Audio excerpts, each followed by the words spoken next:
Hi எல்லாருக்கும் வணக்கம். நான் தானியா. இன்னைக்கு இந்த வீடியோவில் ஆயில் ஸ்கின்னுக்கான டிப்ஸ் தான் பார்க்க போகிறோம். டிப்ஸ்ன்னு சொன்னால் சில விஷயங்கள் நாங்கள் கண்டிப்பாக ஃபாலோ பண்ணணும், சில விஷயங்கள் கண்டிப்பாக ஃபாலோ பண்ணக்கூடாது. ஆயில் ஸ்கின்னாக்கள் என்னென்ன விஷயங்கள் ஃபாலோ பண்ணணும், என்னென்ன விஷயங்கள் ஃபாலோ பண்ணக்கூடாது என்றதை பற்றி இந்த வீடியோவில் பார்க்கலாம். வீடியோக்கு போகிறதுக்கு முன்னாடி ப்ளீஸ் என்னோட சேனலை மறக்காமல் சப்ஸ்கிரைப் பண்ணுங்கள், பக்கத்தில் இருக்க பெல் பட்டனையும் கிளிக் பண்ணுங்கள். இப்போ நாங்கள் வீடியோக்குள்ளே போகலாம். ஏன் எங்களோட ஸ்கின் ரொம்ப ஒயிலியாக இருக்கிறதுக்கான காரணம் என்னன்னு சொன்னால், எங்களோட ஸ்கின்ல இருக்கிற ஆயில் சுரப்பி அதிகமான ஆயிலை சுரக்கிறபடியால் தான் எங்களோட ஸ்கின் ரொம்ப ஆயிலியாக இருக்குது.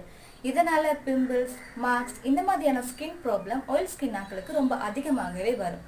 இப்போ இதுலேருந்து விடுபடுறதுக்கு என்ன செய்யலாம் என்றதை ஃபர்ஸ்ட் பார்ப்போம். நாங்கள் ஆயில் ஸ்கின் ஆக்கள் அடிக்கடி உங்களோட ஃபேஸை வாஷ் பண்ணுங்க. வாஷ் பண்ணுறதுக்கு உங்களோட ஃபேஸுக்குரிய ஃபேஸ் வாஷை நீங்கள் யூஸ் பண்ணுங்க. உதாரணமாக கியூகம்பர், மின்ட், நீம், அலோவேரா இந்த மாதிரி ஃப்ளேவர் உள்ள ஃபேஸ் வாஷை நீங்கள் யூஸ் பண்ணுங்கள். இது உங்களோட அதிகப்படியான ஆயிலை கண்ட்ரோல் பண்ணும். நேச்சுரலாக நீங்கள் யூஸ் பண்ணுறதுக்கு கடலமாக கொண்டு உங்களோட முகத்தை கழுவினீங்கன்னு சொன்னால் இன்னும் உங்களோட ஸ்கின்ல ஆயிலை கண்ட்ரோல் பண்ணி உங்களோட முகம் நல்லா இருக்கும்.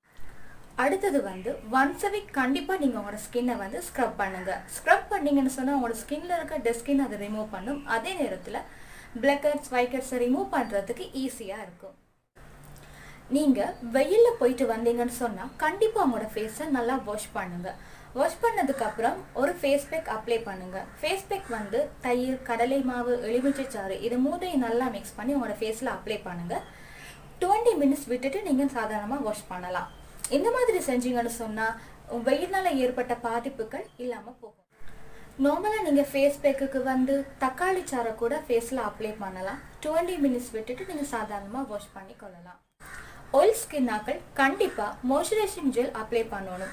மாய்ஸ்சரைசிங் ஜெல் என்ன மாதிரின்னு சொன்னால் வாட்டர் பேஸ் உள்ள மாய்ஸ்சரைசிங் ஜெல் நீங்கள் அப்ளை பண்ணுங்கள். உதாரணமாக hydrating moisturising gel, aloe vera gel இந்த மாதிரியான நீங்கள் மாய்ஸ்சரைசிங் ஜெல் அப்ளை பண்ணீங்கன்னு சொன்னால் உங்களோட ஸ்கின்னுக்கு நல்லது.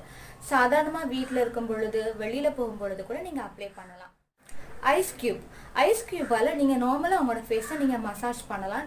ரொம்ப அழுத்தம் கொடுக்காம சாதாரணமான அழுத்தத்தோடு உங்களோட ஃபேஸை ஐஸ் கியூபால் மசாஜ் பண்ணுங்கள். ஆனால் ஐஸ் கியூப்பை நீங்கள் டிரெக்டாக உங்களோட ஃபேஸில் யூஸ் பண்ணாமல் ஒரு துணியில், சாதாரணமாக ஒரு கொட்டன் துணியில் சுற்றிட்டு நீங்கள் அதால் நீங்கள் மசாஜ் கொடுத்தீங்கன்னா உங்களோட ஸ்கின்னுக்கு அது நல்லாயிருக்கும். அதிகப்படியான ஆயிலை இந்த ஐஸ் கியூப் கண்ட்ரோல் பண்ணும். நீங்கள் 2 நாளைக்கு ஒருக்க நார்மலாக தொடர்ந்து நீங்கள் செய்யலாம். அடுத்தது ஆன்டி ஆக்சிடென்ட் அதிகமாக உள்ள சாப்பாடுகளை நீங்கள் சாப்பிடுங்க ஒவ்வொரு நாளும். உதாரணமாக பார்த்தீங்கன்னா கீரை வகைகளில் ஆன்டி ஆக்சிடென்ட் இருக்குது. பழங்களில் ஆரஞ்சு, அவகோடா, கிவி பழம் இதிலெல்லாம் ஆன்டி ஆக்சிடென்ட் இருக்குது. இப்போ ஒவ்வொரு நாளும் ஆன்டி ஆக்சிடென்ட் உள்ள சாப்பாடுகளை நீங்கள் எடுத்துக்கொள்ளும் பொழுது உங்களோட ஆயிலை கண்ட்ரோல் பண்ணி உங்களோட ஸ்கின்னை நல்லா க்ளோவிங்காக வச்சுருக்கும். அதே நேரத்தில் பிம்பிள்ஸ், மார்க்ஸ் அந்த மாதிரியான பிரச்சனைகள்லேருந்து இது கண்டிப்பாக அவங்கள தடுக்கும். இவ்வளவு நேரமும் நாங்கள் ஆயில் ஸ்கின் ஆக்கள் செய்ய வேண்டிய விஷயங்களை பார்த்தோம். இப்போ ஆயில் ஸ்கின் ஆக்கள் கண்டிப்பாக செய்யக்கூடாத விஷயங்களை பார்ப்போம். அதில் ஒன்று முக்கியமாக ஃபேஷியல். ஆயில் ஸ்கின் ஆக்கள் ஃபேஷியல் செய்யவே கூடாது. ஏன்னு சொன்னால் ஃபேஷியலில் அதிகப்படியான மசாஜ் இருக்குது. ஆயில் ஸ்கின் ஆக்கள் ஃபேஷியல் செஞ்சாங்கன்னு சொன்னால் அவங்களுக்கு அந்த மசாஜ் மூலமாக ஆயில் அதிகமாக சுரக்கும். இதனால் பிம்பிள்ஸ், மார்க்ஸ் அவங்களுக்கு அதிகமாகும். கொழுப்பு அதிகமாக உள்ள உணவுகளை நீங்கள் ஒவ்வொரு நாளும் எடுத்துக்கொள்ளக்கூடாது. நீங்கள் ஒவ்வொரு நாளும் கொழுப்பு அதிகமாக உள்ள உணவுகளை சாப்பிட்டு வந்தீங்கன்னு சொன்னால் உங்களோட ஸ்கின்ல இருக்க ஆயில் சுரப்பி அதிகமான ஆயிலை சுரக்கும். இதனால் உங்களுக்கு பிம்பிள்ஸ், மார்க்ஸ் வரும். இதனால் உங்களுக்கு ஸ்கின் ப்ராப்ளம் கூடுமே தவிர ஒரு காலமும் குறையாது. அதே நேரம் பால் பொருட்கள் கொண்ட உணவுகளையும் ஒவ்வொரு நாளும் நீங்கள் சாப்பாட்டில் எடுத்துக்கொள்ளக்கூடாது. உதாரணமாக சீஸ். நீங்கள் டெய்லி சீஸ் சாப்பிட்டே வந்தீங்கன்னு சொன்னால் உங்களோட ஸ்கின்ல ஆயில் அதிகமாக சுரக்கும். ஸோ இதையும் நீங்கள் கண்டிப்பாக தவிர்க்க வேண்டும். ஃபவுண்டேஷன். சாதாரணமாக ஆயில் ஸ்கின் ஆக்கள் ஸ்ட்ரெயிட்டாக உங்களோட ஃபேஸில் ஃபவுண்டேஷனாக அப்ளை பண்ணவே கூடாது. கண்டிப்பாக உங்களோட ஃபேஸில் மாய்ஸ்சரைசிங் ஜெல் அப்ளை பண்ணிவிட்டு ப்ரைமர் யூஸ் பண்ணிவிட்டா நீங்கள் ஃபவுண்டேஷனாக அப்ளை பண்ணணும்.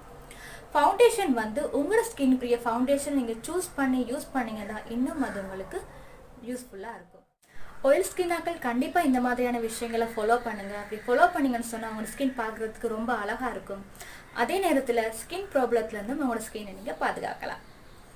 இந்த வீடியோ பிடிச்சிருந்தா ப்ளீஸ் லைக் பண்ணுங்கள். யூஸ்ஃபுல்லாக இருந்தால் நிறைய பேருக்கு ஷேர் பண்ணுங்கள். நெக்ஸ்ட் வீடியோவில் உங்களை சந்திக்கிறேன். பாய்.